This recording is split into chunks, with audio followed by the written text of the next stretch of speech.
시청자 여러분 안녕하십니까. 지금부터 전옥현의 안보정론을 시작하겠습니다. 시청자 여러분들께서요 힘들지 않으시면 제 방송 보시면서 빨간색이 켜져 있는 분들 구독 버튼에 아직 가입을 안 하신 분입니다.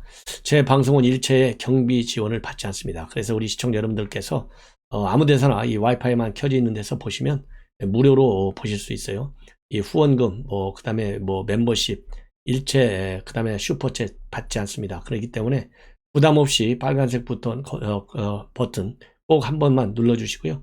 그리고 주변 분들에게도 많이 소개를 해서 제가 내년 대선 때까지는요 100만 대군을 모시는 그런 강 유튜버가 될 수 있도록 도와주시면 대단히 고맙겠습니다. 이번 시간에 첫 번째 뉴스로는요 최재형 감사원장이 요즘 지금 여의도에서 뜨고 있다는 보도가 나오고 있는데요. 왜 그러냐면 여러분들 잘 아시다시피 지금 현재 김호수 검찰총장이 내정됐지 않습니까? 그래서 김호수 하면 맨 먼저 떠오르는 인물이 최재형 감사원장입니다. 그 이유는 딱 하나죠. 왜냐하면 최재형 감사원장한테 문재인 대통령이 직접 이 감사위원으로 좀 써라 이렇게 요청을 했죠. 작년에. 그런데 일체 이러한 문재인 대통령의 김호수 감사위원 천거를 받아들이지 않았어요. 그 바람에 윤석열 총장과 함께 이 반문의 핵심 전사 중에 하나로 이 최재형 감사원장이 뜨기 시작했습니다. 그러다 보니까 이제 다시 이제 최재형 감사원장이 과연 야권의 잠룡으로 클 수 있느냐, 그리고 거기에 대한 기대가 이제 언론 보도를 통해서 나타나고 있어요. 그래서 이 문제를 조금 자세하게 말씀을 드리려고 하는데요. 이 감사원법 제5조에 따라서 최재형 감사원장이 김호수를 반대했어요. 이 제5조 1항은 뭐냐면 정치적인 중립성과 직무상의 독립성을 지킬 수 있는 인물, 이러한 인물만이 제청되도록 딱 법에 그렇게 되어 있습니다. 그렇기 때문에 최재형 원장은 이런 정치적인 중립성과 독립성 지킬 수 없는 사람이다. 그래서 이거를 반대했지 않습니까? 그러면 감사원하고 검찰하고 어떤 공통점이 있습니까? 똑같아요. 감사도 중립성과 독립성이 중요하지만 검찰 거기 못지않게 굉장히 중요해요. 이렇게 검찰의 존재의 의미, 그런 기본 성격을 무시하고 김호수를 임명하다 보니까 그 대척점에 서 있던 최재형 원장이 뜨는 거예요. 그렇기 때문에 결국은 김호수가 감사원 감사위원회에서 밀려나고 여기저기 전전긍긍 재청만 받다가 결국은 검찰총장, 재청권자가 다른 기관은 다른 사람이 있지만은 이 검찰총장의 재청권자는 박범계지 않습니까? 박범계야말로 뭐라고 그럴까요? 대통령이 시키지 않아도 본인이 뭘 가지고 충성해야 될지 찾아 나서는 사람인데 당연히 김호수 재청에 반대할 이유가 없죠. 그래서 이제 김호수가 이 검찰총장에 지금 내정돼 있는 거예요. 그러다 보니까 이제 최재형 감사원장이 대선 예비 선수로 이 국민의힘에서 거론되고 있다고 합니다. 가장 적극적인 분 중에 한 분이 바로 조경태 의원입니다. 조경태 의원이 최근에 뭐라고 얘기했냐면 최 원장이야말로 이 국민의힘에 들어와야 한다. 그래서 정권 교체를 위해서는 윤석열 총장과 함께 국민의힘에 들어와서 뛰어야 된다. 이런 얘기를 하고 있고요. 그리고 또 다른 이 초선들 그룹에서는 최재형 감사원장의 경우에는 이 김동연 총리 이런 사람들과 함께 민주당에 뺏기지 않도록 국민의힘이 모든 노력을 다 해야 된다. 이런 얘기가 나오고 있다고 합니다. 자, 그리고요, 이 제야 원로들 중에서도 그런 얘기가 나오고 있는데 대표적인 인물이 바로 이재호 전 의원이에요.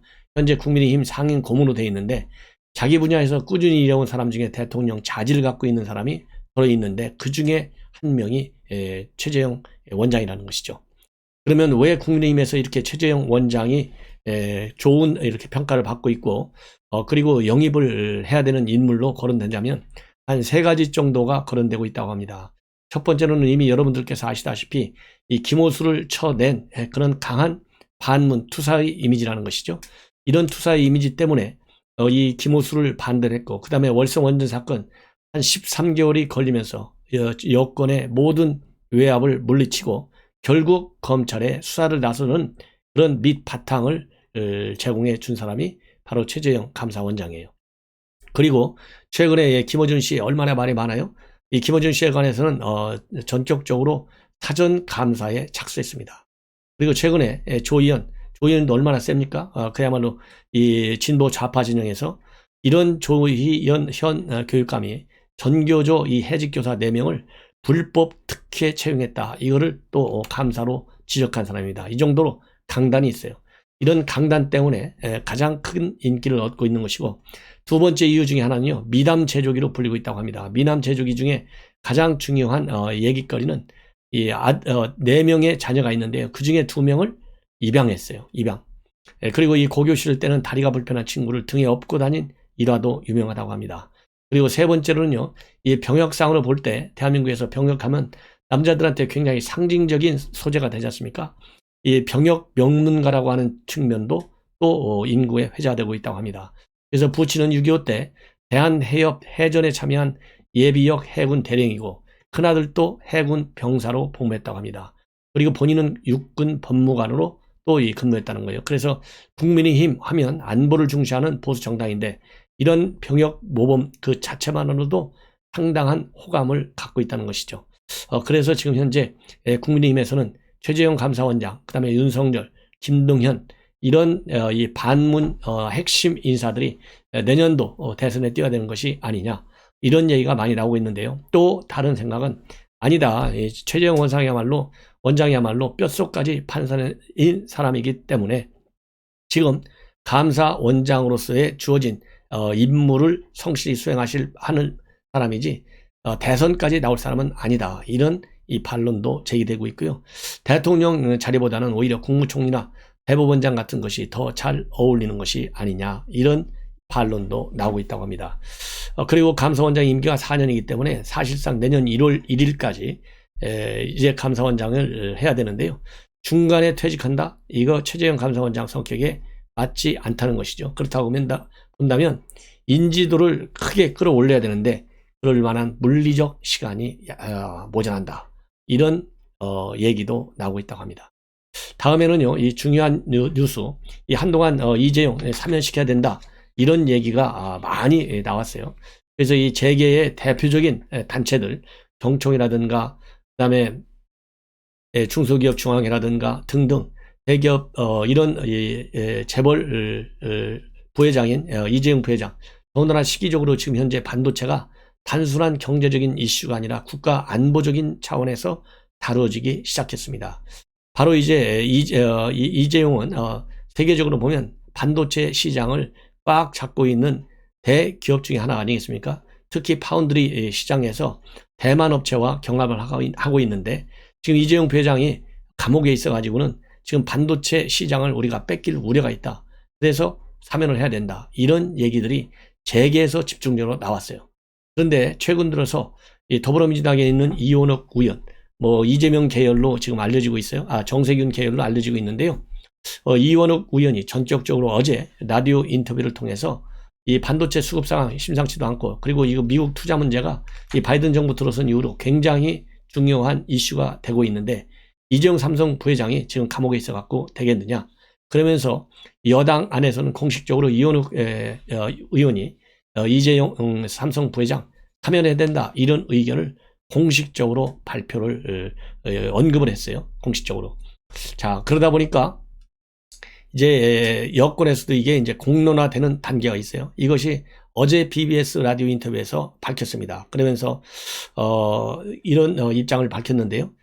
이원욱 의원의 경우에는 삼성 반도체 공장이 있는 삼성전자 이 동탄 신도시 이 지역에, 즉 이 화성을을 지역구로 두고 있고, 국회에서 이 과학이 정보통신위원장이자 또 민주당에서 반도체기술특별위원회에서 활동을 하고 있습니다. 이러한 정치적인 환경을 바탕으로 해서 이재용 삼성 부회장의 사면을 적극적으로 추진하고 있어요. 그러면 이재용 부회장에 대한 사면이 꼭 이원욱 의원 혼자만 하느냐? 그렇지 않습니다. 또 이 많은 의원들, 그러니까 예를 들자면 양양자죠. 양양자 의원도 이 삼성 출신이지 않습니까? 양양자 의원도 이재용 부회장 사면하는 것이 좋겠다. 그리고 종교계에서도 특별사면 청원서를 이미 제출한 바 있어요. 그래서 이게 어떻게 이제 여당에서 그리고 청와대에서 검토하는지 여러분들께서 굉장히 궁금하실 텐데요. 현재로서는 신중론이 우세하다 이렇게 지금 알려지고 있어요. 이낙연 대표만 하더라도 가장 최근에 언급한 것이 언젠가는 검토할 수 있겠지만은 사면은 대통령 고유 권한이다 이렇게 딱 선을 긋고 있고, 이탄희 의원 같은 경우에는 아예 대놓고 사면 반대다. 이유는 딱 하나, 법 앞에 평등해야 되기 때문에. 그리고 김부겸 총리 후보자는 국민의 공감대가 없는 사면은 통합에도 경제 발전에도 도움이 되지 않는다. 그래서 부정적 의견을 직접적으로 표명하고 있습니다. 그리고 더 중요한 청와대에서의 입장은 이미 여러분들께 최근에 제가 한번 말씀을 드린 바 있는데, 과거에도 검토를 하지 않았고 현재도 검토할 계획이 없다 이렇게 얘기했거든요. 이러한 입장에 변화가 없다고 하는 것이 청와대가 바로 어제까지 내놓은 입장입니다. 즉 사면을 검토할 계획이 없다는 입장에 변화가 없다 이렇게 얘기하고 있습니다. 그리고 이번에 산자부 장관으로 내정된 문승욱 후보자도 국회 인사청문회에서 뭐라고 얘기했냐면요, 이 사면은 대통령의 고유 권한인 만큼 장관이 먼저 건의하는 것은 적절치 않다 이렇게 입장을 밝혔어요. 이걸 보면 아직까지는 상당히 소수적인 의견에 불과하다.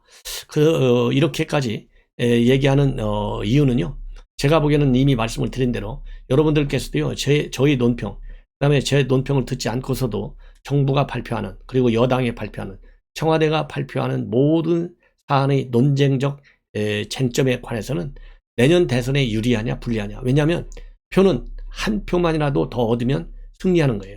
그야말로 이 승자 독식 제도지 않습니까? 그 시각에서 봐야 돼요. 자, 그러면 현 정권은요, 태생이 반체벌이에요. 태생이. 그 이유는 진보 좌파들이 반체벌이에요.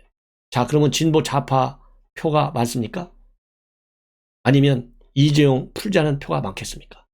당연히 큰 수비 재벌에 반대하는 진영을 대표하고 있고 반재벌적 입법 활동에 앞장서고 있어요, 민주당이. 그렇기 때문에 안 된다. 그러니까 김부겸도 이 총리 내정자도 통합에도 발전에도 도움이 되지 않을 것이다 이렇게 얘기하고 있고, 장관 후보자는 장관은 먼저 건의하지 않겠다 얘기하고 있잖아요. 그런데 장관이든 총리든 말이죠, 저도 공직생활 30년 넘게 해왔잖아요. 사면 문제에 관해서 청와대가 입장을 정리할 때는 관련 부처의 의견을 반드시 참고합니다. 그래서 청와대가 꼭 지시하는 것만 하는 게 장관이 아니에요. 그러면 장관 아무나 해도 되죠. 그렇지 않습니까? 아무나. 예. 왜? 청와대가 시키는 대로 하면 되니까. 그러나 장관의 자리는, 부처의 자리는요, 정부 부처의 자리는 청와대가 아는 것도, 지시하는 것도 잘못됐으면 지적해야 돼. 그리고 청와대가 아무 말도 안 하고 있어도 이건 하십시오. 그리고 이건 하면 안 됩니다. 건의를 해야 돼요.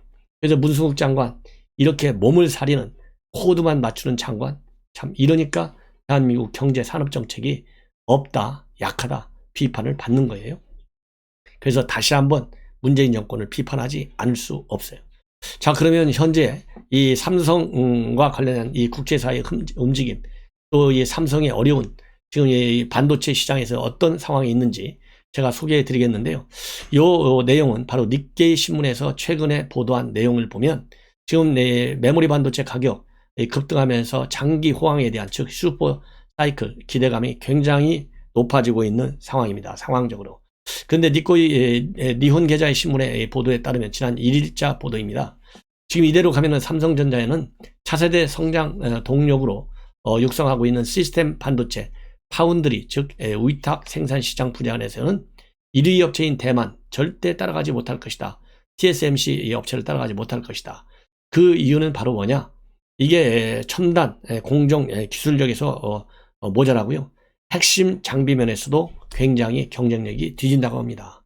왜 그러면 뒤지냐? 이거는 단순한 투자, 이것도 굉장히 중요하지만 장기적인 산업 경쟁력을 키우는 이 비전을 갖고 정책을 중장기적으로까지 키워나가야 되는데, 부회장이 영창에 있는데 이게 과연 투자 결정이 돼도 되겠느냐 이거예요. 그래서 삼성전자가 지금은 메모리 반도체 시장에서는 독보적인 위상을 유지하고 있지만은 앞으로 5G, 또 AI, 인공지능, 데이터 센터, 이런 미래 사람의 핵심 소재인 시스템 반도체에서는 상당히 어둡다 이렇게 보고 있습니다. 그 예로 말이죠, 대만 시장조사 업체 트렌드 포스에 의하면 올 1분기 TSMC의 파운드리 시장 점유율은 56%라는 거예요. 그럼 2년 전 48.1%보다도 8%나 성장했어요. 그런데 파운드리 시장 2위인 삼성전자의 경우에는 2019년도 19.1에서 말이죠. 올 1분기는 거꾸로 18%로 오히려 시장 점유율이 뒷걸음치고 있다는 겁니다. 그만큼 지금 삼성전자가 굉장히 어려움을 겪고 있다. 예. 그리고 이 투자 문제만 하더라도 말이죠. TSMC의 경우에는 초격차 유지를 위해서 굉장히 공격적으로 나서고 있다는 거예요. 그래서 올 초 280억 달러 약 31조 4,500억 원 투자 계획을 밝혔고 지난달에는 향후 10년간에 걸쳐서 10억 달러 122조 4천억 원 투자 밝혔는데 삼성전자의 경우에는 2030년까지 133조 투자 계획을 밝혔다는 거예요. 이러니 TSMC는 불과 4년간에 이 돈을 뛰어넘는 액수 약 140조 원을 4년간에 투자하겠다는 건데 삼성은 30년까지 130조 투자하겠다. 누가 이기겠어요? 더군다나 지금 이 시장 점유율 차이가 저렇게 크게 나고 있는데 이런 어려운 점을 과연 정부 여당은 어느 정도나 알고 있느냐. 이거는 순수 경제적인 측면에서의 불리한 점이잖아요.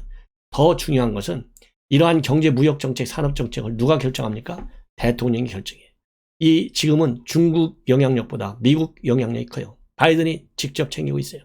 안보적인 측면에서 외교 역학적 측면에서 챙기고 있어요. 그런데 이 대만 TSMC는 말이죠. 지금 미국하고 일본하고 함께 반중 전선에 동참하고 있어요. 그런데 대한민국 문재인 대통령은 중국을 기웃거리지 미국에 신경을 쓰고 있습니까? 양다리 외교 거친다고 하지만요. 힘 있는 사람이 양다리 외교를 거치는 것이지 힘이 없는 사람이 양다리를 거치면 더군다나 지금같이 신냉전 체제 하에서 그러면 손해보는 것은 양다리 걸치는 사람만 손해본다. 이런 엄중한 국제관계의 현실을 알아야 된다. 이렇게 저는 지적을 하고 싶습니다.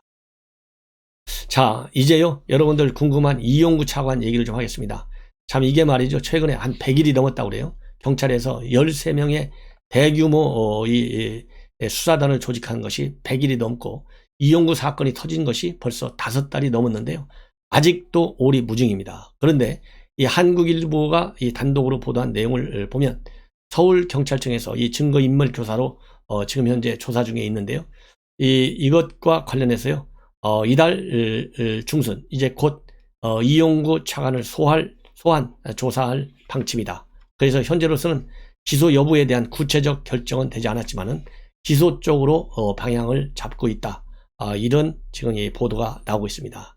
자, 이런 보도는요, 이 한국일보에서 맨 처음에 보도를 하고 있는 것으로 지금 알려지고 있는데, 경찰에서, 한번 반응을 떠본 것 같아요. 그래서 이 경찰의 무능, 그리고 이 정권 눈치 보기, 도를 넘는 것 같습니다. 검찰도 마찬가지예요. 중앙지검의 5부의 형사 5부에 배당이 되어 있어요. 형사 5부도 마찬가지입니다. 예, 지난 1월 달에 서초경찰서 압수수색하고 또 이 담당 경찰 소환 추사했는데 그 이후로 오리무중입니다. 이유를 알고 보니까 우선 중앙지검장이 방탄지검장이잖아요. 방탄. 이 중앙지검장도 이용구 차관이 과거 법무실장 할 때 함께 검찰국장을 했어요. 그래서 같이 일했어. 2009년도 7월부터 작년 1월까지요. 그리고 이 형사 5부장도 마찬가지입니다. 검찰에서 법무부에서 말이죠. 이동욱 형사 5부장인데 2019년 8월부터 작년 9월까지 국제 형사과장을 했어요. 그때 법무실장이었기 때문에 이용구가 같이 근무했어요. 이러니까 방탄 역할을 2중 3중으로 딱 치고 있는 거예요. 그래서 지금 이 사건에 대한 수사 결과 알 수가 없는 내용입니다. 자, 이제는요, 이 공수처 얘기를 좀 하겠습니다. 이 공수처, 그야말로 공수처랑 이 자격도 없는, 능력도 없는, 실력도 없는 이런 사람이 공수처장을 맡다 보니까요, 그야말로 이 검찰과 매일같이 충돌하고 있어요. 이번에는 뭘로 충돌하고 있느냐? 공수처 1호를 뭘로 수사할 것인지, 이거에 대해서도 아직까지도 결정을 못했어요. 이 공수처 1호 수사를 뭘로 할 것인지 아직 결정을 못했다. 이유가 뭐겠습니까? 무능하기 때문에요. 무능. 그리고 용기 배짱이었기 때문입니다. 이걸 하자니 권력 실세가 걸려있고 저걸 하자니 그것도 권력 실세가 걸려있고 이러지도 저러지도 못하는 진퇴양난에 빠져있어요. 결단력이 없어요. 결단력. 수사를 할 때 여러 가지 요인이 작용했지만은 중요한 수사일수록, 권력 실세와 연계된 수사일수록 간단 명료해야 돼요. 간단 명료의 기본은 단순화시켜야 돼요. 이것이 원법 사항이냐, 확실한 위법 내용이냐 아니냐, 이것이 가장 중요한 기준입니다. 그게 법치의 출발점이에요. 법치의 출발을 어디서 할지도 모르는 그런 사람이 지금 김진욱이에요. 그러다 보니까 검찰에서도 말이죠, 지금 공수처하고 협조가 안 돼요. 협조 안 되는 충돌의 가장 큰 사건이 뭐였냐면, 김학의 사건과 관련해서 이성윤이를 황제 수사하고, 이성윤이 황제 조사했죠. 수사도 아니에요. 무슨 수사입니까? 조사도 아니고 면접이죠. 면접. 이러고서 그 자료도 검찰에 제대로 협조해주지 않고요. 그 다음에는 검찰에서 다시 수사하라, 다시 제2첩을 해놓고 기소는 내가 하겠다, 이렇게 한 거예요. 그걸 검찰이 말을 안 듣고 반박하니까 이제는 아예 사건 사무 규칙을 만들어 가지고 이 공소권 유보부 이첩과 관련한 내규를 만들어서 공표를 해버렸어요. 이렇게 공표를 하고 나니까 검찰이 가만히 있을 리가 없잖아요. 대검에서 이거는 이 김진욱이가 만든 공수처의 사건 사무 규칙은 형사사법체계와 상충될 소지가 크다, 이거 받아들일 수 없다, 강력히 반박하고 나섰습니다. 그래서 이 대검이 주장은 바로 뭐냐, 공소권 유보부 이첩을 담은 사건 사무 규칙은 법적 근거가 없다, 이겁니다. 그래서 새로운 형사 절차를 창설하는 것인데, 이거는 기존의 적법 절차 원칙에 위반된다는 거예요. 그리고 대외 구속력도 없는 내부 규칙에 불과한데, 이것은 결국은 국민의 권리 의무 또는 다른 국가기관의 직무에 영향을 미치는 내용을 규정하고 있는데, 이러한 내용 규정이라고 하는 것은 헌법과 법령체계에 부합하지 않는다. 그래서 공수처가 만든 사건 사무 규칙 절대 따르지 않겠다라는 입장을 분명하게 밝히고 있습니다. 그래서 이 공수처는 말이죠, 이 살아있는 권력에 대한 수사 똑바로 하라고 이 공수처를 만들어 줬는데 지금 엉뚱하게 검찰하고 부딪히고 있어요. 그리고 이런 것과 관련해서는 이 공수처는 검경과 협조를 잘 해 나가겠다, 이렇게 얘기하고 있는데요, 검찰의 협조 요청 오지도 않았다고 합니다. 자, 이런 이 검수처 정말 큰일 났습니다. 그래서 지금 공수처는 앞으로 이 규칙은 대통령령에 준하는 효력이 있다, 이렇게 주장하면서 밀어붙이고 있어요. 근데 이제 법학자들의 의견의 경우에는요, 다른 수사기관에 영향을 미치는 이러한 사안은 공수처 규칙으로 정해서는 절대 안 된다. 이 공수처법을 개정해야 된다. 왜냐하면 공수처법에 명시적으로 규정이 되어 있지 않은 것을 내부 규칙으로 해서 기존 형사사법체계를 흔드는 것은 있을 수 없다는 것이죠. 그리고 그렇기 때문에 이 공수처 법을 개정해야 된다는데요, 지금 공수처법 여당이 고칠 수도 있죠. 그야말로 이 다수결 다 당연히 되니까. 그런데 지금 여론이 심상치가 않습니다. 이번 재보궐선거가 끝나고 난 다음에 여론이 그렇게 만만치가 않아요. 그렇기 때문에 제가 보기에는 김진욱이 이거 사건 사무 규칙, 내부 규칙에 불과해요. 내부 규칙 절대 지켜서는 대검, 검찰 여러분들 안 됩니다. 법치주의를 지키는 장본인은 아직까지는 검찰이다, 저는 그렇게 믿습니다. 왜냐하면 규모면에서 우선 지금 검찰 한 2,300명이래요. 검사가. 공수처 검사가 13명 플러스 공수처 차장 합쳐야 15명밖에 안 됩니다. 15명을 믿겠습니까? 2,300명의 수사 능력을 믿겠습니까?